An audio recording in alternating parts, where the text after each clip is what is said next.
Until today, everything we've discussed about the Democratic Party's actions to seize power by any means, including murder, was just a theory. Well, let's say 2 days ago it stopped being a theory and became an unbearable, disgusting reality.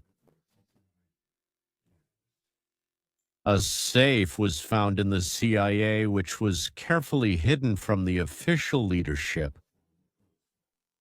But 21 employees of the CIA, FBI, Department of Justice, and the United States State Department went one after another.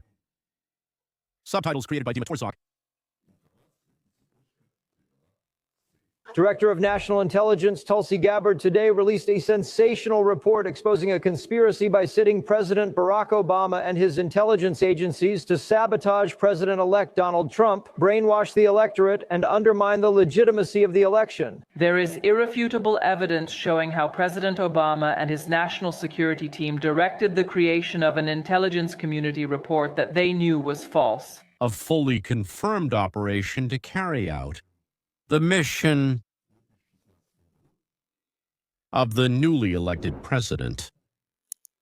An attempt, overthrow, removal, defamation, bringing to the chopping block, I don't know what. It began and took place under the direct leadership of the outgoing President Barack Obama. They knew that this would help create a fabricated narrative. Claims that Russia interfered in the 2016 election to help President Trump and presented it as fact. That is not true. Gabbard got her hands on the House Intelligence Committee report, which had been locked away in a CIA vault. For almost a decade, investigators spent 2,000 plus hours examining the origins of the Russian hoax, interviewing 20 CIA and FBI staff. And it turned out that the Obama administration faked intelligence to make it look like Putin and Trump stole the election. A month after Trump defeated Hillary, Barack Obama was dissatisfied with his intelligence reports and ordered his CIA director to create a new assessment of how Russia interfered. It was an extremely unusual move. John Brennan selected 5 CIA analysts to write the assessment. There was nothing ordinary about it, and it was a rush job to publish it before Trump's inauguration. The assessment had 4 key elements that were repeated over and over and became the foundation for the Russian hoax and Robert Mueller's witch hunt. First, that Vladimir Putin wanted Donald Trump to win. Second, that Putin took actions to help Trump win. Third, the Russians had compromising material. This was the Steele dossier. And fourth, that the Russians tried to collude with the Trump campaign. None of this was ever true. So there is evidence of everything we've been talking about. I hope that the participants in this treacherous conspiracy won't be able to get away just because they've destroyed all the direct evidence, according to 21 employees. Their agency led Tulsi Gabbard to the hidden documents. They selected only suitable information, lied about their sources, misquoted sources, didn't verify their claims, suppressed information that contradicted their narratives, and even used anonymous internet publications. Ordinary CIA employees admitted that what they were doing violated their own work standards. A strong pressure campaign came directly from the top. CIA analysts say they received unusual instructions from political appointees, the CIA director, and even Obama himself. That's how the Russian deception was born. This report actually shows that the Russians just wanted to create chaos and undermine Americans' faith in democracy. Reliable intelligence suggested that Vladimir Putin didn't care who won. He had no preferences. Obama and his intelligence chiefs knew that Putin didn't prefer Trump over Hillary, but they falsified the intelligence data to make it look otherwise. Obama and his intelligence officers knew Putin wasn't colluding with Trump or directing support for him, but spread the information anyway. Barack Obama, the CIA, and the FBI were following our enemy's wishes. Do you think... Does any of this new information suggest former President Obama was involved in criminal behavior? We have handed over and will continue to hand over all these documents to the Department of Justice and the FBI for investigation of the criminal implications of this. Even for Obama, the evidence, right? The evidence we found and published directly indicates that President Obama oversaw the creation of this intelligence assessment. Barack Obama oversaw the preparation of forged documents. 20 former CIA and FBI insiders are now exposing the truth, and they are pointing the finger directly at Barack Obama. These are my friends. What Peter Strzok and Lisa Page called their backup plan, Hillary Clinton's campaign needed a backup plan for 2016. They needed to create a narrative bomb that they could use against Donald Trump. Then the Steele dossier surfaces, a British spy collaborating with Hillary Clinton's campaign, John Brennan and others, faking evidence to make the insurance policy they needed. And well, of course, that we've gone through Russiagate a million times, but now it seems that all of this could have been orchestrated by Barack Obama, creating ObamaGate from the very beginning. Well, now, friends, it seems like it's all falling apart.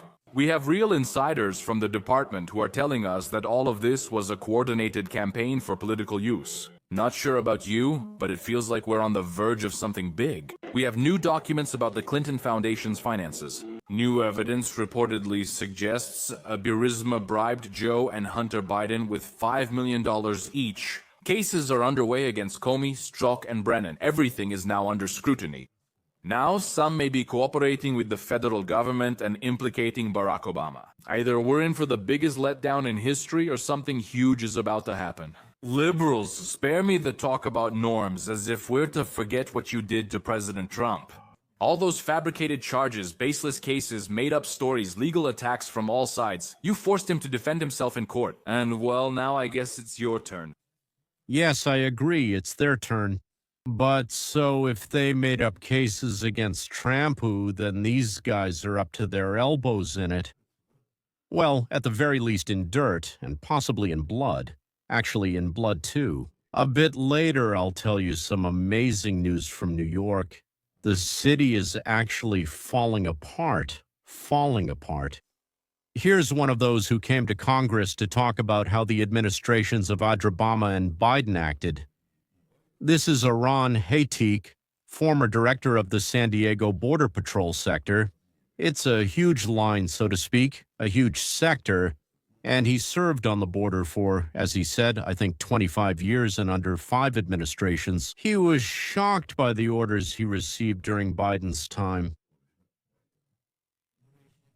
Funding for immigration and customs enforcement to hold detainees was constantly being cut, and private detention centers were eliminated. The fact that so many illegal immigrants are being released into the United States quickly spread around the world. When this happened, the number of people apprehended by the Border Patrol for illegally crossing the border increased dramatically. The impact on me and my agents was major. The sectors were ordered to receive and process all illegal immigrants found at the border. The Border Patrol saw groups of hundreds and thousands of people who came to the United States and surrendered. These numbers diverted 80 to 100% of agents from the border, leaving Texas, Arizona, and California Border Patrol zones without agents for weeks or months. Anyone trying to avoid detection could simply walk in. We have no idea who or what entered our country then. Throughout 2022 and 2023, I sent agents to Texas and Arizona to count those who slipped through. These sectors couldn't even put enough agents in the field to see what they were missing. At the same time, in San Diego, we had an exponential increase in the number of significant, interesting foreigners. These are foreigners with substantial ties to terrorism. Before this administration, the San Diego sector detained about 10 to 15 significant foreign nationals annually. Once word spread the border was easier to cross, San Diego saw over 100 such detentions. In 2022, numbers rose, increased further in 2023, and have grown again this year. He explains how the Democratic Party's policies have led to millions of illegal immigrants entering the United States, bringing with them drugs, weapons, prostitution, and the infiltration of members of terrorist organizations from all over the world into the United States. Zen 90 is another issue. Each year in San Diego, 80–90% of all United States methamphetamine and fentanyl seizures occur. Due to weak border control, these drugs have entered in large quantities. In my last year in San Diego, the price for one fentanyl pill, for example, dropped from $10 to 25 cents. What's even worse, in 2022 and 2023, I had to shut down checkpoints in San Diego, which are critically important for stopping drug trafficking, because resources were redirected to the mission of processing and releasing. The high numbers have negatively affected the San Diego community. I had to release hundreds of illegal immigrants daily into areas that couldn't support them. To address the issue, 2 weekly flights were arranged from San Diego to Texas, transporting immigrants who would have been released in San Diego. Each flight cost about $150,000. This was the administration's way of trying to ease the border crisis. As soon as these flights were stopped and releases continued, California saw the true economic impact. I got calls from the governor's office, local mayors, and hospital administrators requesting that injured illegal immigrants be held in custody so the federal government would cover their medical bills. Under pressure from the administration, my staff became more interested in the fiction portrayed in the media and didn't care at all about reality. Every time we drove by, people asked for help with a new problem, but it was ignored. In San Diego, we sometimes had 2,000 or more foreigners sitting between the fences asking to surrender. I was told to get them out of sight of the media, that What the Democrats were interested in was to remove the problem so the press wouldn't see it, not to eliminate the problem, but out of sight, out of mind. The sealed vault was opened and its contents change everything. They said it was a conspiracy theory. They called you crazy for even asking that question.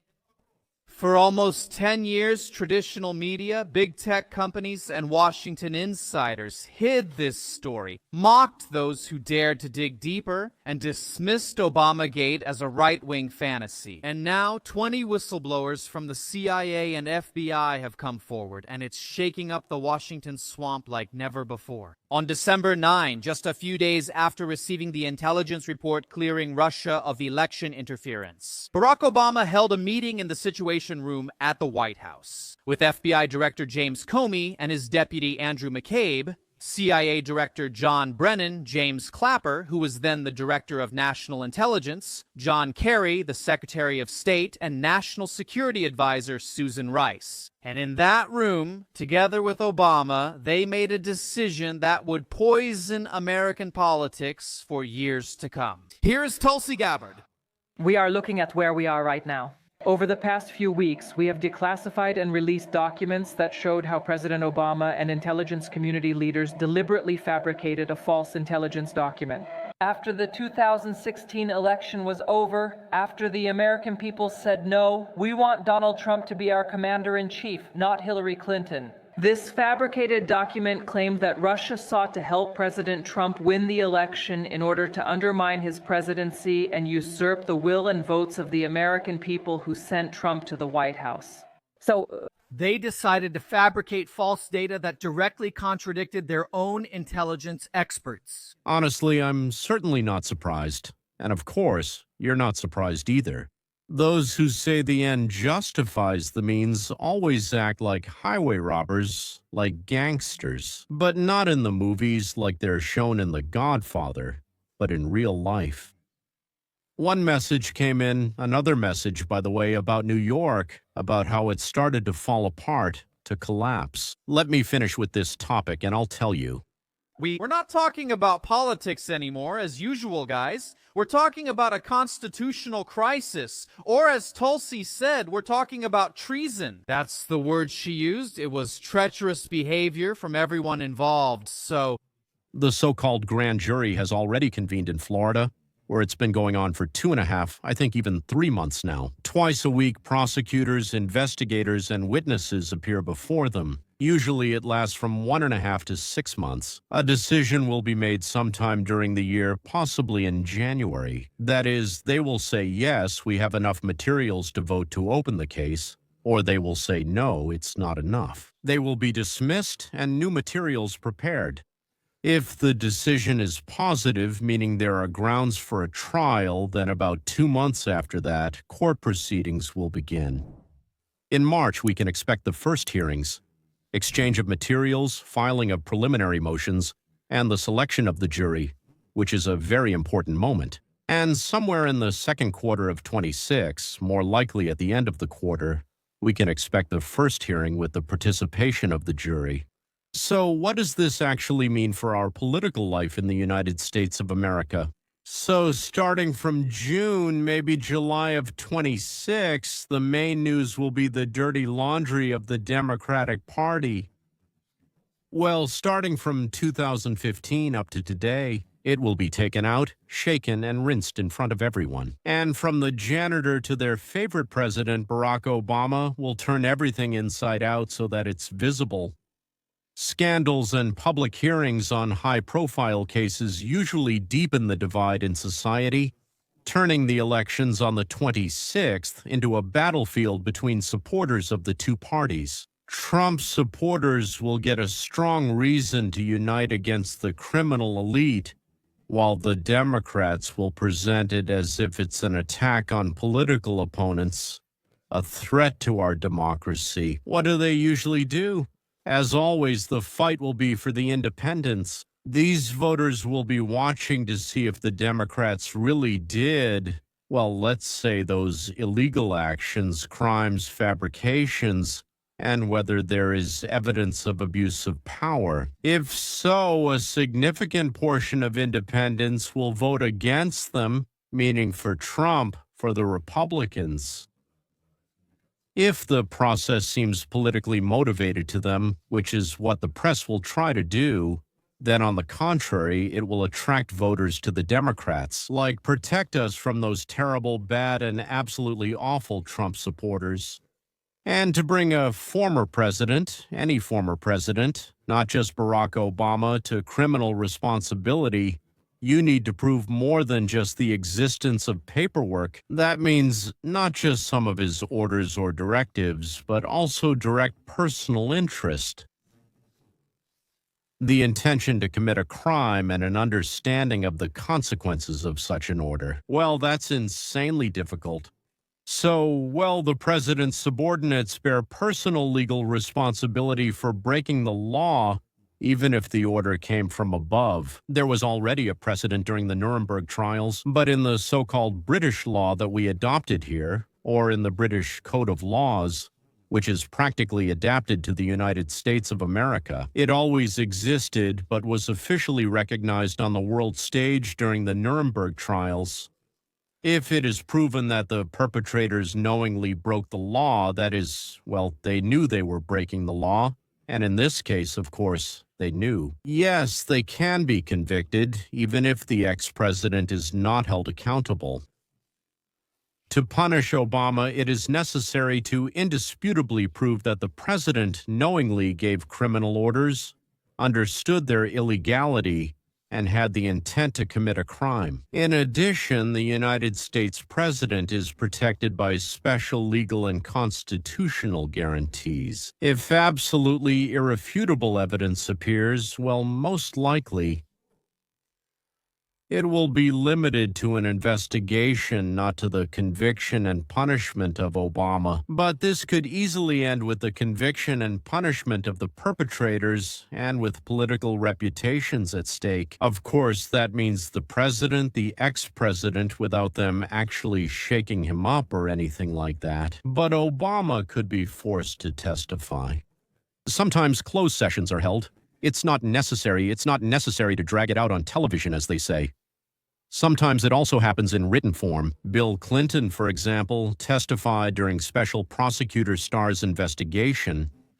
Nixon was forced to cooperate with the investigation after his resignation, meaning he was, like Obama, a former president.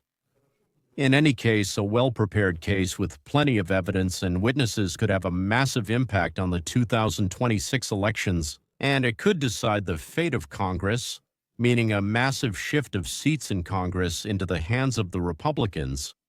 There. And now about New York, what I promised. So, Mamdoury hasn't even had time to sit in the mayor's chair yet, right? Staten Island is one of the 5, they call it a borough. Well, in our terms, let's say the 5 districts of New York, like Brooklyn, Manhattan, the Bronx, Queens, and so on. So, they announced that they would separate from communist madness. On November 5, New York elected Za Okrana Mamdani as its mayor, a 34-year-old Democratic socialist who proudly quotes Eugene Debs and campaigns alongside Bernie Sanders and Alexandria Ocasio-Cortez. His platform includes a rent freeze, free childcare, significant tax increases for the wealthy, and what critics call a full embrace of socialist ideology. It was by no means a landslide. Mamdani actually split the leftist movement in New York. Almost half of New York's Democrats rejected him. And while the other 4 boroughs seem to be bracing for the coming storm, one borough, Staten Island, didn't just reject him, they're now trying to officially leave New York altogether. Now, if you don't know, Staten Island is considered a Republican stronghold and is the most conservative borough in New York City. So while the rest of New York mostly supports Democrats, Staten Island consistently votes for Republican candidates in local, state, and national elections. Nearly 2/3 of the borough voted for Trump last November. And this November, they're drawing attention from all over the city. Last week, Republican Assemblyman Sam Pirozzolo stood at the side of the former Rose and Crown Tavern in New Dorp. That's where where British soldiers first heard about the Declaration of Independence, read aloud on July 9, 1776. And here's what he said: 50 years ago, brave men and women declared that they would no longer live under tyranny. They refused to live under the rule of a government from across the sea, which taxed them excessively, ignored them, and treated them as unequal. Today we must take their place. Once again, we are excessively burdened, traded for symbolic representation, and once again, our voices are ignored. And once again, we're told to pay more and expect less CPA. Our voices must be heard. This isn't about race, religion, or politics. It's about justice and freedom, about the right of Staten Island residents to choose their own destiny. When our taxes really go up, let it be for our schools, our roads, and Staten Island families, not for a city that has ignored and abandoned us. Staten Island. We shouldn't have to hold a referendum or ask for the city council's consent. They would never give it anyway. They can convene a borough council themselves, and based on previous referendums where 65% of the population wanted to leave New York, secede. And then they can submit documents to the state to form a city with a population of over 500,000 people. I think there are about 550,000 people in the city. So that this independence ultimately mean? Well, with about 500,000 residents, Staten Island would instantly become the second largest city in New York State. It would be about the size of Baltimore. It would be bigger than Miami, Tampa, Oakland, Cleveland. And it would need to establish its own police, fire, and education departments. But don't think that this will necessarily cost the taxpayers. Multiple economic analyses have shown that Staten Island's secession would actually provide them with budgetary relief. Staten Island residents already pay more in taxes than they receive in services. So they have actually been subsidizing other boroughs for decades. With independence, all of that would stop. So From here, the process is mostly similar. simple. Support. Local efforts are underway, with rallies where many Staten Island residents are signing petitions.